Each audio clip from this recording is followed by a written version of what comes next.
What's good, family, and welcome to Enjoy the Journey.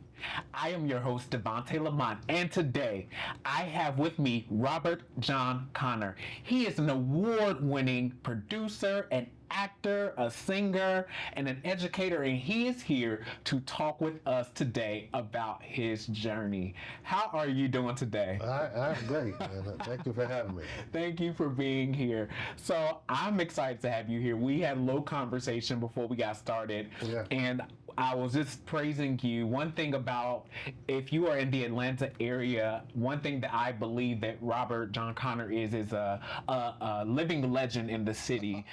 He is a living legend in the arts and in the theater world. So this is going to be a great interview. So let us know a little bit about who you are, where you're from, and how did you get to Atlanta? How did you get involved with the arts? Like, I want to know all of the tea. Okay, all right. But first, you got to call my wife and tell her I'm a living legend. Wife, you got a good one right here. Okay. I'm originally from Pittsburgh. Wow. And grew up as a performing arts kid. You know, was 13 years old, doing plays and musicals and going to different Saturday schools, learning different parts of the arts and acting and singing. And, made my way to Morehouse College. Nice. And studied there, film and television, and graduated. And that's how I got to Atlanta to study at Morehouse.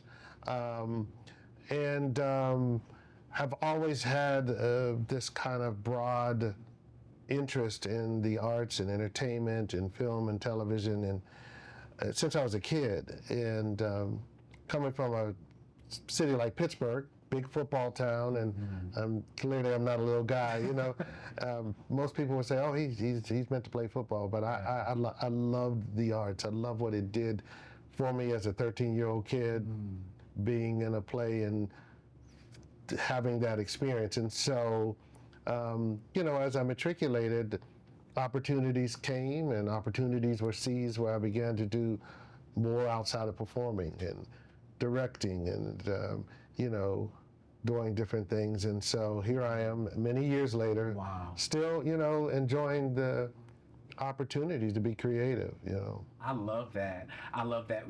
And this is kind of going off, but I'm very curious. What was the very first show that you ever directed? Officially, the first show I ever directed was Two Trains Running by August Wilson. Nice. Right. And I was currently working at Morehouse, trying to support the acting students there. There are a lot of male actors that come out of Morehouse. They take their classes at Spelman, and some of the guys had come to me and said, Mr. C, we want to do a play, and I was working student affairs, and I went to the dean and said, we need some money, because the guys, they want to do a play, and so I finally got the money, and the dean says, well, who's directing it? I hadn't thought that far. So I just said, I am. Wow. Right? And, that's kind of how you have to do life. You got to be willing to jump in the pool, even if you don't know how deep it is, if you have faith in what you're called to do.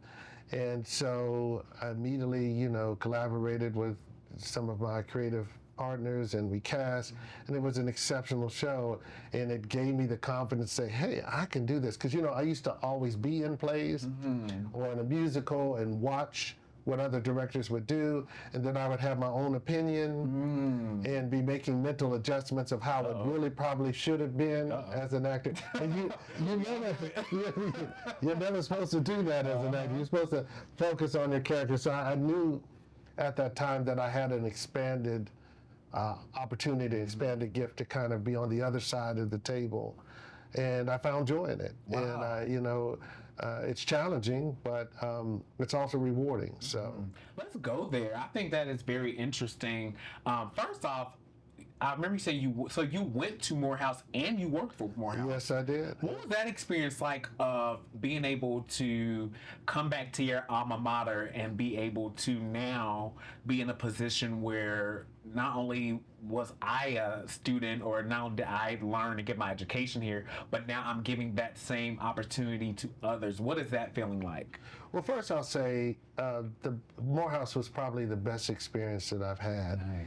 And the reason why is that coming from Pittsburgh, where the black community is small, to walk on that campus, see that sea of educators and students, and this is in the 80s now, that were prolific and profound, and lawyers and doctors and philosophers, was like just the medicine I needed, because I always felt there was something in me, and I just felt like that was an oasis for me. Yeah. So it was a privilege to come back and, pour into some of the up and coming artists, because the college had done so much for me in regards to my self-confidence and my self-awareness, and giving me a platform and permission to just be Robert John Connor. You have everything that you need, and to see all these other young African American males, old and young, just being movers and shakers in the community, it just inspired me to find myself. And so helping other young men find themselves through the arts and entertainment was a pleasure. I love that. And then you were saying around you were at Morehouse, teaching Morehouse. That's so amazing. What I really want to know is, where did that gift come from? Like, here's what I want to go to. You were talking about how you were directing and you were going from acting to directing. Yeah. And you said something very particular, and I want to really give some wisdom to actors, because a lot of times there's this thing where you have your creativity and your gift and what you know you can bring. How do you balance that as an actor with the vision of the director? Because you've been in both shoes as an actor and a director. Just recently, I was an actor in a play at the Alliance. Wow. And you really have to know how to turn off the director button. And it's really about giving yourself permission to immerse yourself in that particular thing. Yeah. Right? Giving yourself permission to play as an actor is a different responsibility. It's really about, once you take on this role, you owe it to yourself and the character that you're going to play to really dig into that and be selfish about what the needs, the goals, the ambitions, the failures, the secrets of whatever that character you are playing. And that's the deep dive work that a lot of really great actors do. They're not concerned about as much all of the other things, the packaging, right? Now, as a director, that's a totally different thing. Your lens, it has to be a wide-angle lens. Like, so from a film standpoint, an actor is an extreme close-up, and a director is a wide-angle lens. And so you have to look at how all of these elements come in and help tell the story, through scenic, through costumes, through the blocking, through the acting, through all of that. It's more of a collaborative thing where you have to collaborate. And so you find a lot of people that are multi-talented like that, but oftentimes, and even myself in my early days, I just didn't know how to not be an actor when I needed to be a director, or how to be a director when I needed to be an actor. It's, life teaches you, and don't be afraid about the lessons, the good or bad ones you get in your process, because they will always compliment you. Good experiences, bad experiences, good auditions, terrible auditions, being cast and having a difficult time on a show, or not being cast and feeling like, oh, why didn't they pick me? All of that stuff is good, valuable, and necessary. That is so good. We actually talked a little bit about this before the interview, because one thing Enjoy the Journey is about is helping entrepreneurs, actors, creatives on their journey of their creative process. And one thing that is very prevalent for actors in particular, in the audition process. Yeah. Let's say I audition for this amazing project or role that I'm so passionate about, and I didn't get it. And what I see a lot of times is that moment crushes them.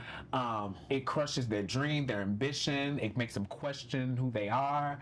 How do we keep actors from staying out of that pit and letting them know that there is more to the journey, and also using that experience to then help their career or make them better? Like, what advice would you give to actors? Okay, in defense of actors and performers, singers, artists, this is what we have to offer ourselves, right?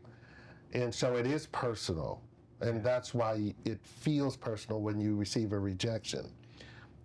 My advice to anybody is that what you have to understand, this business of show is not personal. So good. It's not. When there are decisions made on the other side of the table, there are so many unspoken and unknown and unforeseen variables that could contribute to you not being cast. You could come in and kill an audition down, like leave it all in the room, and they don't call you back. And a lot of times actors personalize that as that I didn't do good. Wow. And that is the lie of the enemy. Your responsibility when you go into an audition is to invite people to your party, good, bad, and indifferent, and leave it up to them to pick. We go to the grocery store every day, and we pick the fruit that we feel like works for us. And somebody's we might put an apple down and go grab another apple, or somebody pick up that apple we put down, right? And so I use that analogy because a lot of times it is more than just your gift. Yeah. That's what we have to understand, is that this business is about type. Wow. This business is about timing. This business is about taste, aesthetic, nuance. You know, it could be you're too tall. Yeah. It could be you're too short. Right. It could be, I shared with you I was on hold for a project. Yeah. And I thought I did a fantastic job. I was on hold for 4 months. They were still deliberating, and I think they were deliberating not because I wasn't talented enough, but did I fit the type? Wow. What do you mean by that? Did I fit the type? It could be anything. It could be like we're trying to cast a person, and this person needs to be taller than the person we're casting them opposite. It could be this voice needs to have a texture that's a little more pure, and you have a little bit of a raspy texture. Beautiful singer, the quality of voice is different.